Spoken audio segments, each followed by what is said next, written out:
Corría el año de 1962.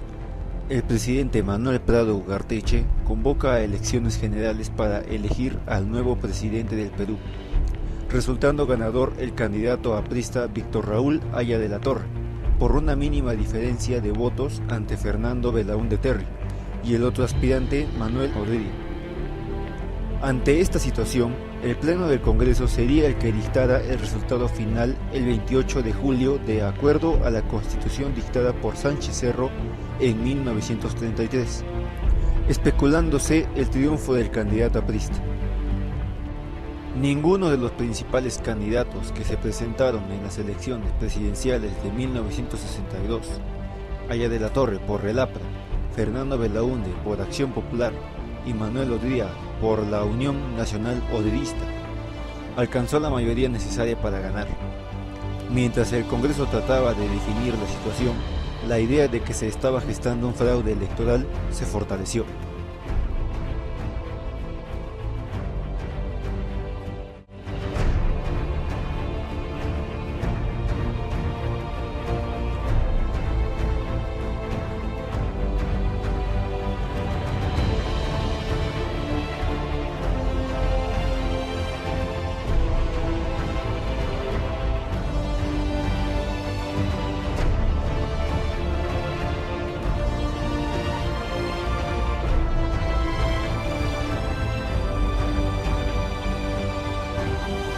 Como consecuencia de ello, las Fuerzas Armadas exigieron al Jurado Nacional de Elecciones la anulación de los comicios.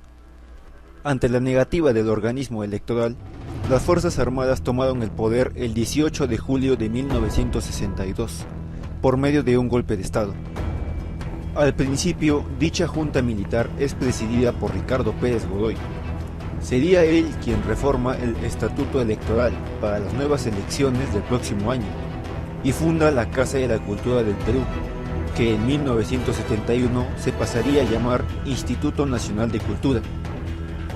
En un segundo momento, Pérez Godoy es reemplazado por Nicolás Lindley. Con Lindley se convoca a elecciones. Belaúnde, Haya y Odría volvieron a presentarse, pero esta vez la victoria se la llevó el primero.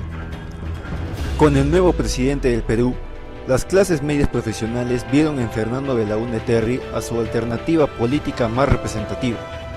El respaldo mayoritario de la población se debió también a sus numerosos recorridos por los distintos pueblos del Perú. Durante el mandato de Belaúnde, se vive un ambiente de libertad de prensa irrestricta, es decir, sin límites, de bonanza económica y de reestructuración arquitectónica en determinadas zonas del país.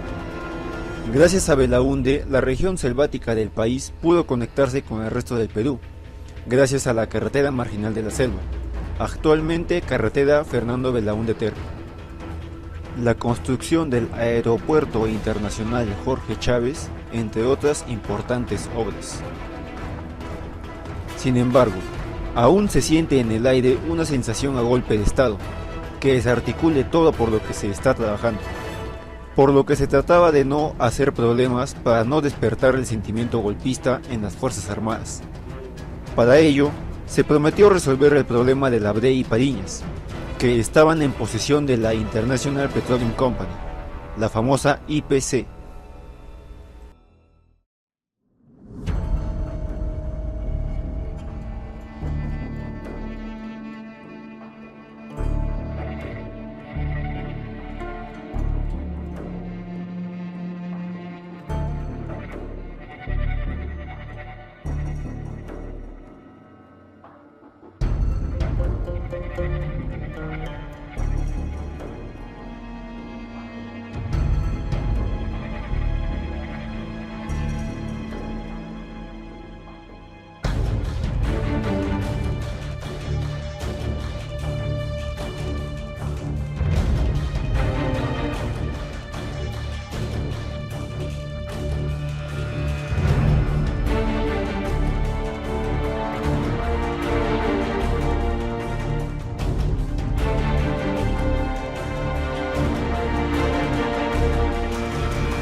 Así, Por el estallido de tan grave situación y de tan grave problema, el 3 de octubre de 1968, el Comando Conjunto de las Fuerzas Armadas, liderado por el general Juan Velasco Alvarado, produce un golpe de Estado contra Belaúnde. Así se dio inicio al gobierno revolucionario de las Fuerzas Armadas desde ese 3 de octubre de 1968 hasta el 28 de julio de 1980. Años más tarde se supo que dicha página tan solo fue una página en blanco sin ningún acuerdo o modificación que afectase al acuerdo original. Primer gobierno, Fernando Belaúnde Terry. Primer día de gobierno y juramentación el día 28 de julio de 1963. Características. Siguió una política moderada y emprendió algunas reformas económicas y sociales. Durante su mandato se produjeron levantamientos de campesinos en zonas andinas, primeras guerrillas de inspiración comunista, instituyó la llamada cooperación popular y la famosa frase, el pueblo lo hizo. Aumentó en migraciones internas, del campo a la ciudad, agudizando el índice de vivienda. Desde 1963 a 1967 hubo exportaciones en aumento de 540 millones a 800 millones de dólares. Aumento en producción minera. El dólar pasó de 26.80 a 38.70 en nuestra moneda. Belaúnde a su vez realizó obras trascendentales como la reforma agraria. Normó y fomentó el cooperativismo. Creó cooperaciones departamentales de desarrollo. Se elaboró un plan vial nacional. Se empezó a construir la famosa carretera marginal de la selva. Amplió la central hidroeléctrica del Cañón del Pato en Ancash y se inició la del Mantaro en Huancavelica. Construyeron las represas de Pañe y Aguada Blanca en Arequipa. Se creó el Banco de la Nación. El país gozó de una importante y necesaria inversión en salud y educación, por ejemplo, en este último se estableció la enseñanza gratuita en todos los niveles. Sin embargo, no todo fue positivo en su periodo de gobierno, ya que a través de los años se ha hablado mucho del escándalo de la página 11. El problema parte cuando Belaúnde, al asumir la presidencia, se ofrece en resolver el problema de la brea y Pariñas, en un lapso de 90 días, promesa que no fue cumplida. Posterior a este capítulo denigrante, Fernando Belaúnde es derrocado por un grupo de militares de tendencia socialista, un 3 de octubre de 1968, a pocos meses de culminar su mando presidencial.